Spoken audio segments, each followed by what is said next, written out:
আমরা আজকেও 1202টা মামলা প্রত্যাহারের অনুমোদন দিয়েছি, যেগুলো ফেসিবাদের সময়, বিগত ফেসিবাদী সরকারের সময় রাজনৈতিক উদ্দেশ্য প্রণোদিত মামলা ছিল।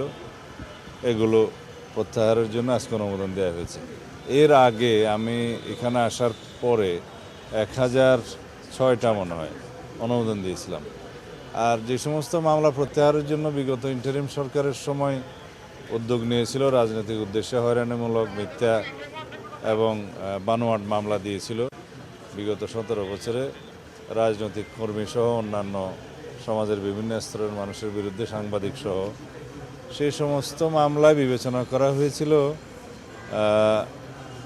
মার্ডার কেস বাদে এক্সপ্লোসিভ এবং অস্ত্র মামলা, মাদক, আর একটা যেন নারী শিশু, এই বিষয়ে মামলাগুলো বাদে বাকি মামলাগুলো বিবেচনায় নেওয়া হয়েছিল।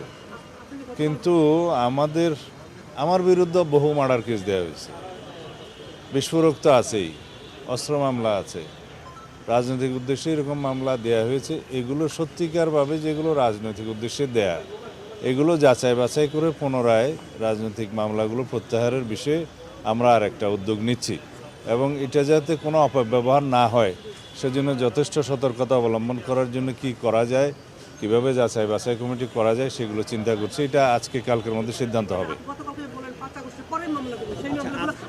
ওগুলো আলাদা, এগুলো তো বিগত 17 বছরের মামলাগুলোর কথা বললাম।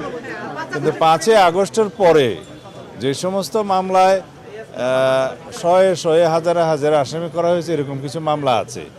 ওখানে হয়রানির উদ্দেশ্যে বিভিন্ন হয়তো শত্রুতামূলক কিছু লোককে আসামি করা হয়েছে বিভিন্নভাবে, কিছু সুবিধাবাদী শ্রেণী, এরকম কিছু আমাদের নজরে এসছে। এগুলো যাচাই বাছাই করে আমরা ফাইন্ড আউট করবো, একটা বিহিত ব্যবস্থা করতে হবে, কারণ আইনের শাসন প্রতিষ্ঠা করতে হবে। আর মামলাবাজির মধ্য দিয়ে যদি কারো হয়রানি হয়, তো সেটা আইনের শাসন হলো না। পুলিশের পোশাক পরিবর্তন এগুলো বাকি বিষয়ে পরে কথা বলবো।